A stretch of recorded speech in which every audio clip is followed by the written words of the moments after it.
Welcome back to the channel, ladies and gentlemen, and today we are reviewing a new Netflix kind of like horror series. The reason I'm saying kind of is because it's not really that scary, but I think it's like a horror. I don't know what they labeled it as, but it's kind of like a horror series. It's called a Something Very Bad Is Going to Happen. It's a fucking long ass fucking name. Um, but yeah, I'm gonna have to get into spoilers because you can't really talk about the show without spoiling the show. Because even if you watch the trailer, it's like that doesn't really tell you kind of what's going on. Like I think you only figure out what's going on in episode 3. Really, they kind of like do things that makes you think it's like something else. So before I get into what that is, let me get into the concept of the show. So essentially, it is a guy and a girl that is gonna get married, but they're gonna get married at the guy's family's like I don't know. It's like a winter house that they have. It's like rich people have like multiple houses apparently. So this is their winter house. It's in the snow area, and they're gonna go and get married there. And then essentially she gets like this bad feeling that something's gonna happen, and she feels like there's like a weird vibe, and they kind of build up throughout this basically 2.5 episodes, maybe even 3. I can't remember if the reveal's in 4, but I think it's towards the end of 3 it's revealed that there's something is out here in this place and it's weird. So the way they build it up, right, is kind of like that there's potentially like a killer or like a ghost or some evil entities or something like that that's around there. So you keep waiting for this thing to happen, and it builds very good tension, and then they kind of reveal what it is. I think it's like episode 3. And then 4, they kind of like the end of 3 they reveal it, and then in 4 they kind of go into more detail. So essentially, it's like a curse. That is the thing. So I think that in episode 4 they show a flashback of the girl's parents that was also in that area like years ago before she was even born. And then they kind of hint there that it's like, oh, we think it's that it could be a killer or something. And like they do little drops like this. Like one of the guys in the dude's family, he says that he saw a killer when he was a kid there, and it's traumatized him his whole life. And it turns out that there's a little bit of spoiler. I want to tell you that spoiler. You guys can go watch that, but that doesn't really connect.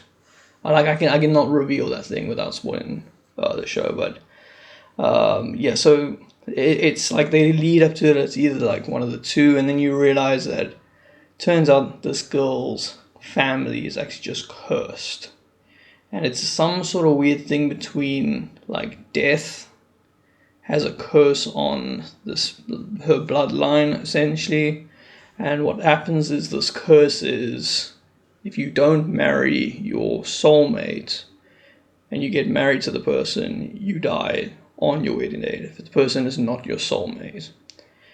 And the only way to break the curse is to either walk away, like leave the altar, don't go through the marriage, and then his family will get the curse will get passed on to the other, family, and will go through their whole bloodline, or you go through with it, and if you're soulmates, then no one dies. Well, I think his family still gets the curse.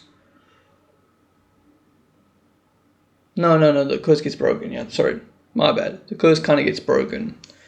But I don't know. It was like when like I said, it's very good in building up tension, and when you like expecting it to be a killer or some sort of like demon or something, and then when it kind of reveals that it's just this curse, and she just needs to figure out how to stop it. the tension immediately drops on the show. It's like immediately kind of like, that's it. What it kind of reminds me is a game, the Dark Pictures, Man of Medan. Very similar, like in terms of the tension. Man of Medan, super like intense, and it's like, oh shit, this is kind of scary. As soon as you realize what's causing all the chaos in Man of Medan, and that it's just an illusion. If you haven't played Man of Medan, my bad.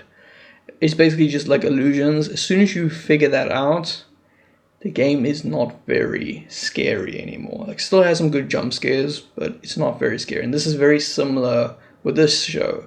As soon as you realize it's this curse and the curse gets explained, all that tension is just gone. The show also just releases all the tension. There is just no like scary jump scares or anything anymore. It's just all about breaking the curse, figuring out how to break the curse. And then there's just like a bunch of family drama, and then secrets get revealed, and family secrets get revealed. The ending is also kind of chaotic, and it's a whole fucking mess.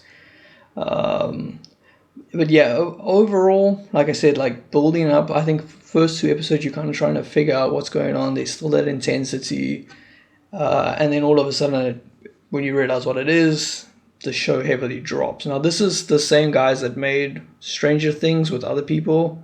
It's like Stranger Things, the brothers, I think it's the Russo brothers.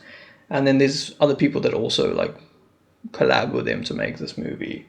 So I had a little bit of expectations. Oh, this could be kind of good.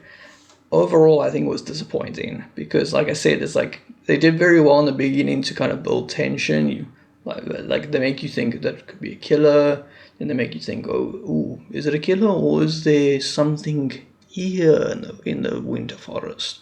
And then all of a sudden it's like they do the reveal of what's actually going on, and it's just like, what? And even the show, it's not like just the vibe you get. The show sucks all the horror out the window. Because you're not, immediately there's no tension. They still do this thing that's like death. There's like, still like roaming around, and they do like this like spirit, like cam thing where it floats around. But as soon as you realize that that's death and he's just like hovering around, like watching everything, and you know that's the thing, it's not like that. It's just kind of stupid that it's there. Because you know nothing's going to happen until the wedding. So yeah, overall, what would I give this? I mean, like a 3 out of 10. It's not the best. I feel like it's an 8 episode series, and I couldn't be asked to finish it at the end. That's why this review's kind of taking a little long, because I was just kind of taking my time with it, because it kind of just was like, I was hoping the ending was going to be a little hype, because they build up a little bit like, oh, okay, the ending could be crazy. But yeah, the ending is also just as disappointing. It's like, it's not as very good. But yeah, let me know in the comments down below if you guys have watched it too. Let me know what you think. Maybe I'm just not getting it, or I'm just too stupid to understand the real horror elements of it, or whatever they're fucking going for. But yeah, let me know in the comments down below if you agree with me, what are your thoughts on it, and I'll see you guys in the next review. Peace.